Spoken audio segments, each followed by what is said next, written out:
Late consider question number 8। Question number 8 में एक equation given है जो कि है f इक्वल्स 9/5 c प्लस 32।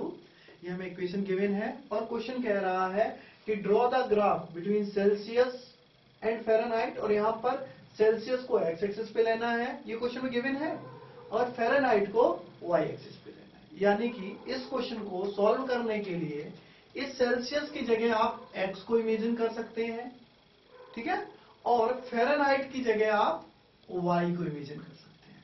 यहाँ पे y है और हमें क्या करना है, ग्राफ ड्रॉ करना है। समझ में आ गया? तो चलिए ड्रॉ कर देते हैं फटाफट। इक्वेशन जैसी लिखी है वैसी लिखी रहने देते हैं, तो लिख लेते हैं इसे।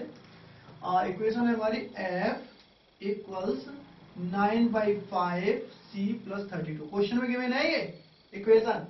कई बार आप इक्वेशन नहीं ढूंढ पाते हैं तो ध्यान से देख लो, क्वेश्चन को ध्यान से पढ़ना, ये लिखा हुआ है। हाँ, तो इस क्वेश्चन में हमें c की वैल्यू पुट करनी है। c कहाँ लेना है, x एक्सिस पे लेना है, ये भी दे रखा है, तो पुट कर लेते हैं c की वैल्यू। तो put c is equal to, हमेशा राइट साइड की वैल्यू पुट करते हैं, तो राइट साइड में c आ रहा है, तो c की वैल्यू पुट करना है। तो सोचते हैं क्या पुट करें, तो आप चाहें तो अपने दिमाग से कुछ भी पुट कर सकते हो, मुझे कोई दिक्कत नहीं है, ठीक है ना। तो यहां से ध्यान से देखिए, लेकिन अगर आप 1 पुट करोगे तो ये फ्रैक्शन में आएगा, क्योंकि 1 को इंटू करोगे 9 से, 9 1 या 9, और 5 से डिवाइड करना पड़ेगा, टेंशन है। तो ऐसा करते हैं, यहाँ पे जो भी आप c की वैल्यू लो वो 5 की टेबल में से ले लो, यानी 5 ले लो, 10 ले लो, 15 ले लो, 20 ले लो, जो आपकी इच्छा करे वो ले लो। उससे फायदा क्या होगा, उससे ये फायदा होगा कि जब यहाँ 5 रखोगे, इस 5 से ये नीचे वाला 5 कैंसिल आउट हो जाएगा, और जब ये आपस में कैंसिल आउट हो जाएंगे हमारी कैलकुलेशन इजी हो जाएगी। तो फिर आप क्या लेना चाहते हो c की जगह, 5 की टेबल में से चलो 10 ले लिया जी, मन से अभी 10 ले लिया, तो 10 से ड्रॉ करके देख लेते हैं क्या आएगा, पॉइंट निकाल लेते हैं। f इक्वल्स, तो c की जगह क्या लिख दिया हमने, 10। अब इनके बीच में कोई साइन नहीं था, तो कौन सा साइन आ गया, मल्टीप्लाई का साइन आ गया, तो मल्टीप्लाई बाई 10 प्लस 32। अब देखो आगे की ट्रिक, इस 5 से इस 10 को काट दो, 5 2 जा 10, कट गया ना। अच्छा जी, अब इसे सॉल्व कर देते हैं। 9 को 2 से इंटू किया 18, और 18 प्लस 32, और 18 को 32 से प्लस करेंगे तो क्या आएगा, 50। तो पहला पॉइंट आ गया हमारा कि जब c इक्वल टू 10 है तो f की वैल्यू कितनी आ गई, 50 आ गई। पहला पॉइंट आ गया। एक और पॉइंट निकाल लेते हैं इसी इक्वेशन में। अब हम पुट कर देते हैं c इक्वल टू, बताओ क्या पुट करेंगे, 5 की टेबल में से पुट करना है, क्योंकि 5 से 5 करना जरूरी है। तो चलो ऐसा करते हैं, इसमें से भी एक आध पॉइंट निकाल लेते हैं। तो 30 दे रखा है, चलो 30 लिख देते हैं, c की वैल्यू है ना 30, तो 30 c, तो c की जगह 30 लिख सकते हैं, लिख देते हैं। c इक्वल टू क्या है, 30। तो देखो f इज इक्वल टू 9/5, तो 9/5 लिख दिया हमने, मल्टीप्लाई c की जगह कितना लिखना है, 30 लिखना है, प्लस 32। फिर वही नौटंकी, वही काम, 5 से काट दो, 5 6 जा 30, 9 को 6 से इंटू करो, 9 टाइम्स ऑफ 6 54 प्लस 32, दोनों को जोड़ दो, 54 प्लस 32 मिला के कितने हो जाएंगे, 86। कुछ गड़बड़ है, मुझे लग रहा है वैल्यूज थोड़ी नेगेटिव में आती हैं, सब पॉजिटिव पॉजिटिव आ रही है। f इक्वल टू 9/5, नहीं सही है, फिर तो सही है, सही है। मैंने सोचा कहीं गलत तो नहीं कॉपी कर लिया है, सही है, बिल्कुल मस्त है, 86 आ गया, ठीक है। अच्छा, और देख लेते हैं, 2 पॉइंट आ गए हमारे, एक पॉइंट और निकाल लेते हैं, कोई भी आप अपने मन से। तो क्या रखेंगे आप c की जगह, पुट कर लेते हैं c की जगह, क्या पुट करेंगे, इसमें से कोई और पॉइंट मिल रहा है, एक और मिल रहा है, 0 डिग्री सेंटीग्रेड, 0 भी पुट कर लेते हैं, c इक्वल टू 0, क्योंकि 0 तो सबसे ही डिवाइड कर लो, 0 ही आना है, तो कर लेते हैं। तो f is equal to 9/5 multiply, क्या c की जगह क्या है, 0, तो किसी को 0 के साथ इंटू करते हैं तो क्या आता है, 0 प्लस 32, यहां से इसको 0 से इंटू किया, 0 कर गया, प्लस 32, 32 को 0 से प्लस किया, क्या आ गया हमारा, 32 आ गया। तो हमारे 3 पॉइंट आ गए, ध्यान से देखिए। अब हम इन तीनों पॉइंटों का यूज करके क्या बना लेते हैं, टेबल बना लेते हैं। ये रही हमारी टेबल। 3 पॉइंट के लिए काफी जगह दे दी हमने, 1 2 3। अच्छा जी, अब यहाँ पे c, x एक्सिस पे c लेना है, यहाँ मैं x लिख देता हूं, आपको याद रहे, यहाँ पे हमें y लेना है।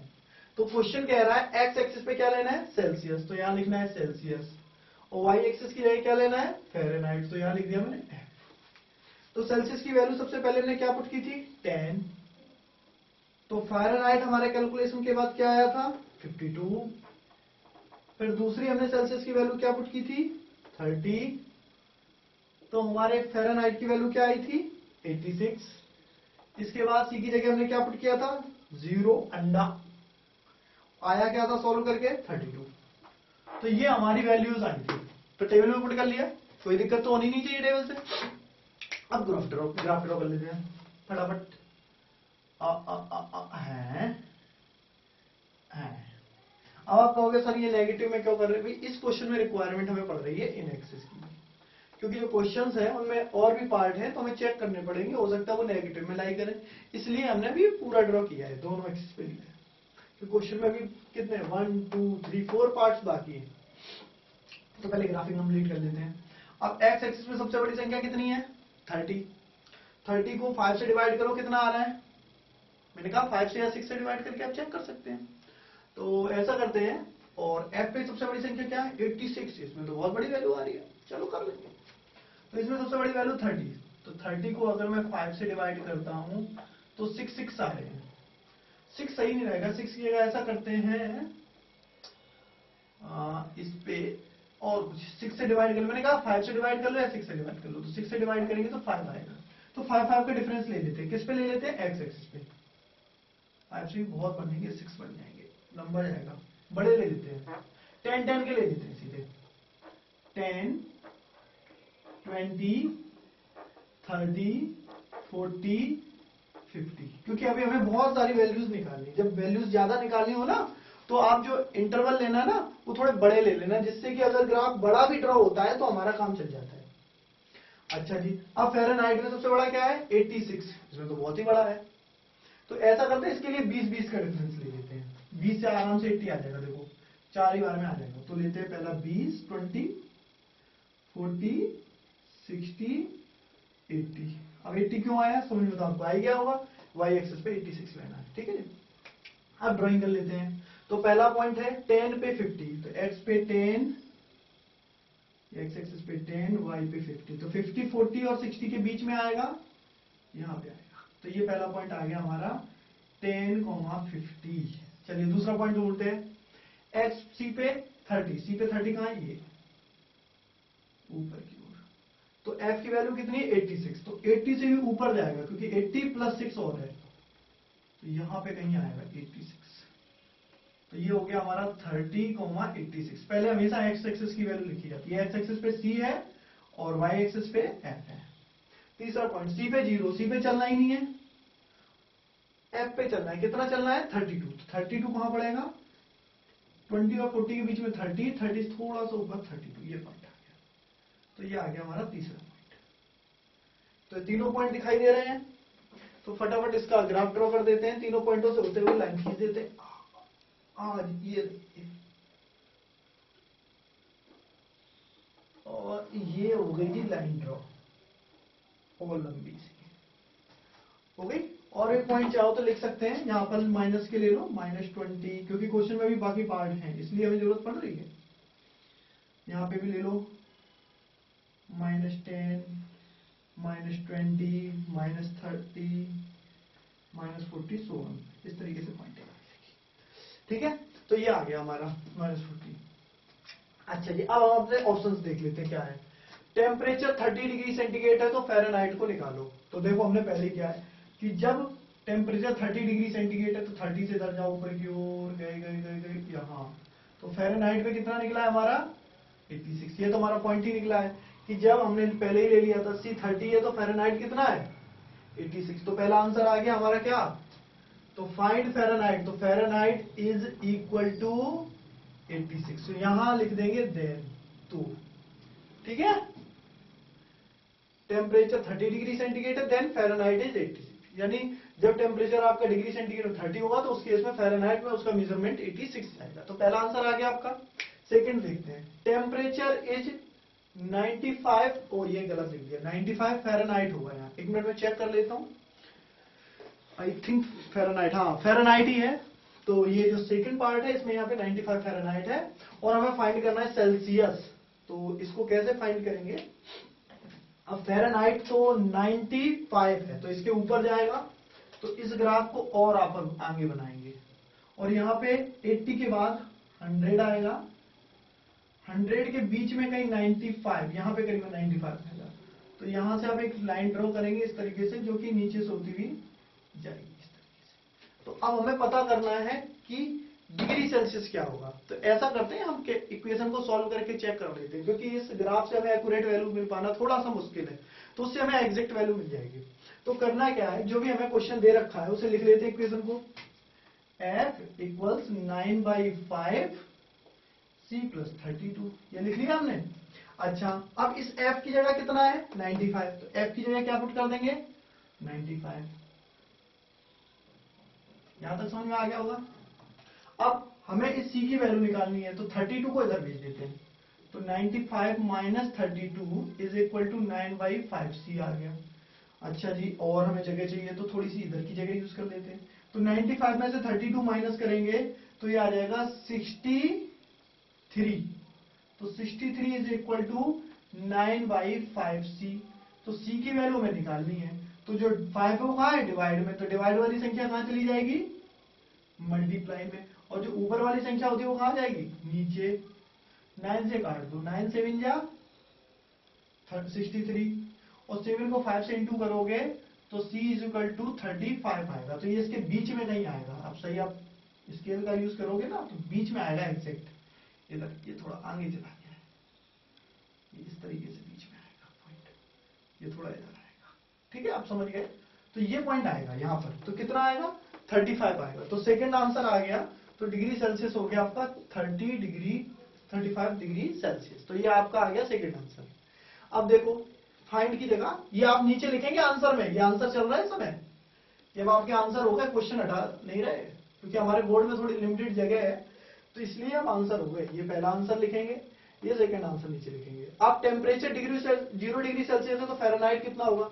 अब देखो फिगर में ही था कि जब सेल्सियस 0 डिग्री सेल्सियस था तो फ़ारेनहाइट कितना था 32।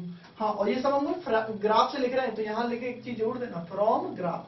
ये सब कुछ ग्राफ से आ रहा है, फ्रॉम ग्राफ सब में। ठीक है जी। अच्छा जी, तो फ़ारेनहाइट में कितना निकला हमारा 32 डिग्री सेल्सियस रखा। देख लो एक बार, टेम्परेचर जब 0 डिग्री सेल्सियस है तो फ़ारेनहाइट में कितना आया है 32 डिग्री सेल्सियस। ठीक है, अब इसमें दो पार्ट है। अब दूसरा पार्ट कह रहा है जब टेम्परेचर 0 फ़ारेनहाइट है तो सेल्सियस कितना होगा। तो इस बार फ़ारेनहाइट की जगह 0 रखना पड़ेगा। तो हमारे पास थोड़े स्पेस की कमी चल रही है, तो आप इसको नोट कर लीजिए, मैं इसको रब करने वाला हूं। यहीं पे मैं सेकंड पार्ट, इस पार्ट को भी कैलकुलेट कर देता हूं। तो ये लीजिए, अब आप सोचेंगे मैंने इतना ही क्यों मिटाया, उसका रीजन है। अब f की जगह क्या रखना है आपको 0। क्वेश्चन में लिखा है ना टेम्परेचर इज 0 फ़ारेनहाइट, देखो ये दिख रहा है 0 फ़ारेनहाइट। तो यहाँ 0 लिख दिया। अब 32 को इधर लाएंगे तो ये हो जाएगा 0 माइनस 32, और 0 में से 32 को माइनस करेंगे तो माइनस का 32 हो जाएगा। तो माइनस का 32 इज इक्वल टू 9/5c। तो c की वैल्यू निकालनी है, सेम प्रोसेस यूज करनी है। 5 कहाँ जाएगा मल्टीप्लाई में, और 9 कहाँ जाएगा डिवाइड में। ठीक है, अच्छा जी, इंटू कर देते हैं। 5 2 जा 10, 5 3 जा 15 और 116, माइनस 160 अपॉन 9। अब 160 को 9 से डिवाइड कर लेते हैं, तो 9 1 जा 9, बचा कितना 7 70, और ये बचा 70, और 9 7 जा 63, 9 7 जा 63, बचा 7। ये तो इसको अप्रोक्सीमेट करेंगे तो माइनस का 18 लगभग डिग्री सेल्सियस आ जाएगा। तो -18 आया, ये रिकॉर्डिंग में आ रहा है ना। हाँ आ रहा है शायद, हाँ ठीक है। यहाँ -18 लिखा है, अगर आपको समझ में नहीं आ रहा है तो डिवाइड करना है और -18 डिग्री सेल्सियस कैलकुलेशन में आ जाएगा। पहले आएगा -17.77, जिसे अप्रोक्सीमेट करेंगे तो -18 हो जाएगा। अच्छा जी, तो इसका भी आंसर आ गया। देन ये सब देन चल रहे हैं, देन सेल्सियस इज कितना है हमारा -18 डिग्री सेल्सियस। अच्छा सेम, अब नेक्स्ट पार्ट में कह रहा है कि सेम आने चाहिए क्या फॉर बोथ फ़ारेनहाइट और सेल्सियस, यानी फ़ारेनहाइट और सेल्सियस दोनों की कैलकुलेशन किस केस में सेम आती है, यानी किस टेम्परेचर पे दोनों मीटर, दोनों स्केल बराबर वैल्यू दिखाते हैं। तो देखो इसको कैसे करेंगे, अपनी इक्वेशन को लिख लेते हैं, f इक्वल्स 9/5c प्लस 32, यही हमारी इक्वेशन है। अब दोनों इक्वल है, यानी डिग्री सेल्सियस पे जो टेम्परेचर आ रहा है वही फ़ारेनहाइट स्केल पे टेम्परेचर आ रहा है। तो यानी या तो हम f की जगह c पुट कर सकते हैं या c की जगह f पुट कर सकते हैं। तो क्या पुट करना पसंद करेंगे आप, डिपेंड करता है आपके ऊपर। तो ऐसा करता हूं, मैं कर देता हूं ना, इस f की जगह c पुट कर दो। हाँ c पुट कर दिया, बोल दिया तो कर दिया, दोनों बराबर हैं तो f की जगह क्या पुट कर दिया मैंने, c पुट कर दिया। दोनों चीजें मत कर देना, f की जगह c कर दो, c की जगह f कर दो, नहीं, एक ही चेंजिंग करनी है, या तो f की जगह c कर दो या फिर c की जगह f कर दो। ठीक है जी, सॉल्व कर लेते हैं। तो इसको सॉल्व करने के लिए 9/5 को लेफ्ट साइड में ले आते हैं, प्लस का 9/5c इधर आके किसका हो जाएगा, माइनस का हो गया। अच्छा जी, एक काम करते हैं, आप लोगों ने ये तो नोट ही कर लिया होगा, तो इसको मैं डिलीट कर देता हूं, आप नोट कर लो अगर नहीं किया तो, इस हिस्से को हटा रहा हूं। आगे सॉल्व करने के लिए जगह चाहिए ना, c minus 9/5c is equal to 32। अच्छा जी, अब इसके बाद एलसीएम ले लो, 5 आ गया एलसीएम, एलसीएम तो आता है ना, हाँ। तो देखो 1 को 5 को 1 से डिवाइड करेंगे 5 को आएगा, 5 को ऊपर इंटू करेंगे तो 5c माइनस 5 से 5 को डिवाइड किया 1 आया, 1 को 9 से इंटू किया 9 आया। एलसीएम तो आता है ना, नहीं आता है तो एलसीएम का वीडियो देख लेना एक। अब 5c में से 9c माइनस करो, या 5 6 जैसा लग रहा है, इसे मैं दोबारा बना देता हूँ। हाँ अब ठीक है, माइनस का 9c प्लस का 5c। अब माइनस की संख्या बड़ी है तो 9 में से 5 माइनस करेंगे तो 4 आएगा, तो 4c माइनस का अपॉन 5। अब हमें वैल्यू किसकी निकालनी है, c की। तो देखो जो भी c के साथ है सबको दूसरी ओर भेज दो, तो डिवाइड वाली संख्या कहाँ जाएगी, मल्टीप्लाई में, और जो मल्टीप्लाई वाली वैल्यू है वो कहाँ चली जाएगी, डिवाइड में, और माइनस भी इधर आ गया, 4 से काट दो, 4 1 जा 4, 4 8 जा 32। आप चाहे तो माइनस को यहां लिख सकते हैं और यहां से हटा के माइनस से बीच में आ जाता है हमेशा।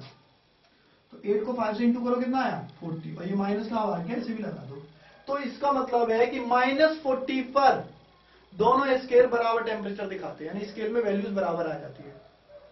वो 40 डिग्री सेल्सियस दिखाएगा, -40 सेल्सियस दिखाएगा, और दूसरा स्केल उसी टेम्परेचर पे -40 डिग्री फ़ारेनहाइट, यानी इस टेम्परेचर पे -40 डिग्री सेल्सियस पर दोनों स्केल की जो मेजरमेंट है वो आपस में इक्वल हो जाती है।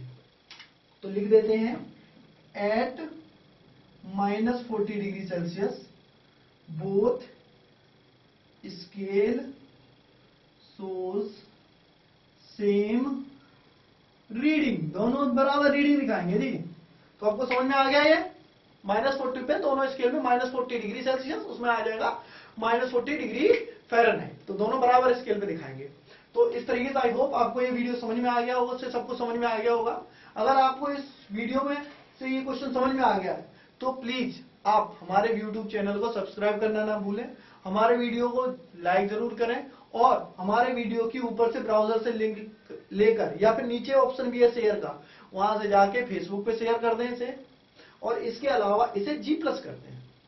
तो वीडियो देखने के लिए बहुत बहुत धन्यवाद। आई होप आप वीडियो देखते रहिए और 90+ नंबर लाते रहिए।